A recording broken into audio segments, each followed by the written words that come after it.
Cette semaine encore, nombreuses sont les parutions de la place à revenir sur la sortie médiatique du ministre de l'Intérieur. Ainsi, l'hebdomadaire Le Courrier titre dans ses colonnes « Hassoumi Massaoudou, cet homme est une menace pour la démocratie ». Logiquement, ce qu'on pourrait dire de cet homme qui plastronne actuellement à la tête du ministère de l'Intérieur selon le journal, c'est qu'il a des comportements antidémocratiques. En effet, nous rappelle Le Courrier, en 1994, Massaoudou, ministre de la Communication, s'était pointé sur le plateau de la télévision nationale pour retirer un papier des mains d'un journaliste commentateur. Un acte indigne d'un démocrate sincère et qui est contraire au débat démocratique, constate l'hebdomadaire, qui poursuit qu'en réalité, pour le club de Massaoudou, la démocratie est toujours menacée quand ils ne sont pas au pouvoir. Dans le même chapitre, le bimensuel L'éveil plus, à titre réaction du chef de file de l'opposition nigérienne, des vérités qui font se moucher le ministre de l'Intérieur. Le journal nous rappelle que le chef de file de l'opposition, président du parti MNSD Nassara, avait dévoilé et dénoncé dans un point de presse des vérités cachées au peuple sur les manœuvres dictatoriales et anticonstitutionnelles du régime en place. Un régime dit de la Renaissance, constate le bimensuel, et qui voit le complot partout.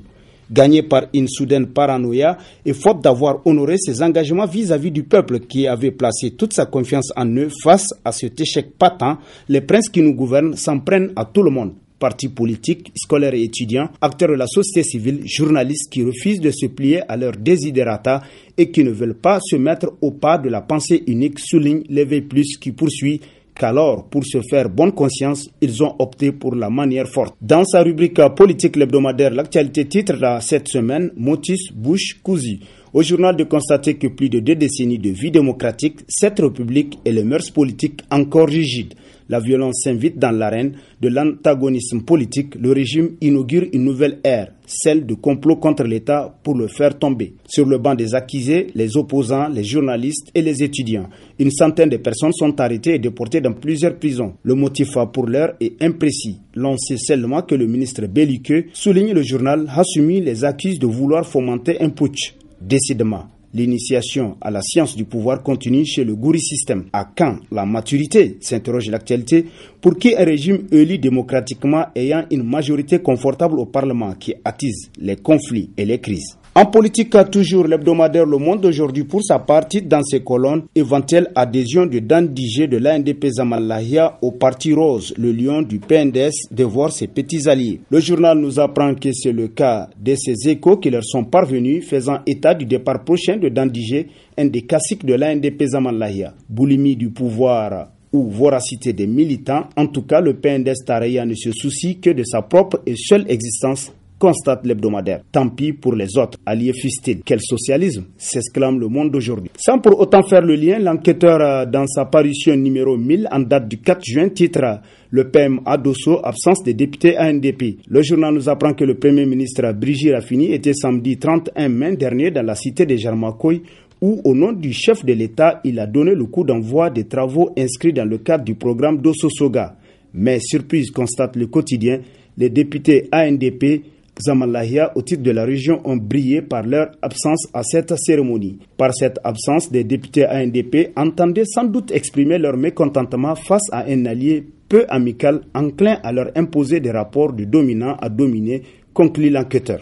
Les leçons d'un échec patent a constitué l'un des titres à la une de l'hebdomadaire satirique Le Canard déchaîné qui constate que l'occasion est ici offerte au président Issoufou Mahamadou pour réfléchir sur les conseils que les uns et les autres lui ont toujours donnés à propos de son entourage mesquin et inconséquent.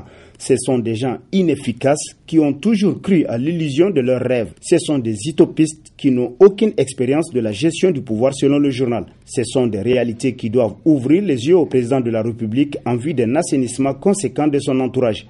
Pour l'heure, il y a un gros os à gérer. À quoi servent désormais tous ces délateurs et déserteurs qui ont rejoint le camp du Gouri système s'ils sont incapables de débarquer le président de l'Assemblée nationale de son perchoir, s'interroge l'hebdomadaire qui conclut « C'est l'occasion à jamais pour le président Issoufou de mettre fin à toute cette pagaille, que chacun retourne d'où il vient ou qu'il se trouve un cadre politique approprié. » Escalade politique des arrestations irrégulières sur des bases fallacieuses, s'exclame l'hebdomadaire Le Nouveau Républicain cette semaine. En fait, selon le journal, nous avons bien compris le manège. Il était juste question de faire peur ou alors d'emmerder les plus récalcitrants d'entre eux en les arrêtant un temps soit peu. De plus, n'ayant pas pu régler les comptes du président de l'Assemblée nationale comme prévu de longue date lors de la dernière session de l'Assemblée, c'est donc sur ses proches et parents que le régime a décidé de déverser sa colère, souligne le Nouveau Républicain. Sur un tout autre plan, l'hebdomadaire satirique Le Hérisson titre à sa une pré-Exim Bank Amadou Boubacar Cissé, le boulanger du Gouri System. Selon ce qui a été récemment soumis à ratification, il s'agit d'$1 milliard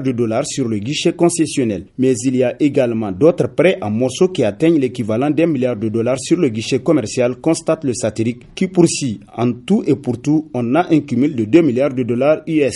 Mieux, selon Amadou Boubacar Cissé, le principal défenseur de l'équipe de Brigitte Raffini, au départ, c'était des négociations sur un prêt de $2 milliards US, puis le Niger a préféré se contenter d'$1 milliard plus supportable et plus réaliste. L'un dans l'autre, Amadou n'a pas menti sur cette affaire. Il est tout simplement parti vite en besogne, constate le Hérisson. L'autre hebdomadaire satirique La Griffe nous apprend cette semaine que le PJD Hakika prépare une marche pacifique pour le 22 juin prochain à Niamey.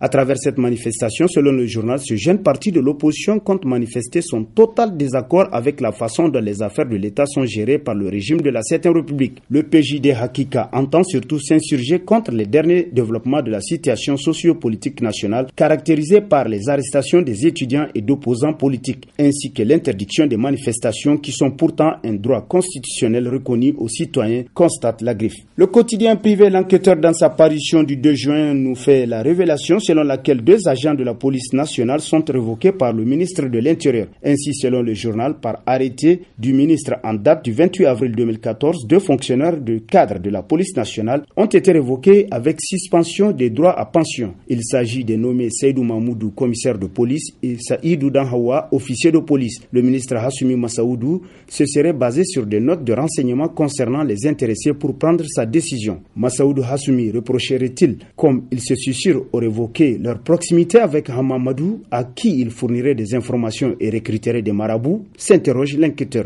Dans l'attente d'une réponse à cette question, nous allons devoir prendre congé de vous en vous donnant rendez-vous plaise à Dieu dans une semaine avec toujours la même passion de vous servir. Bonne lecture et au revoir.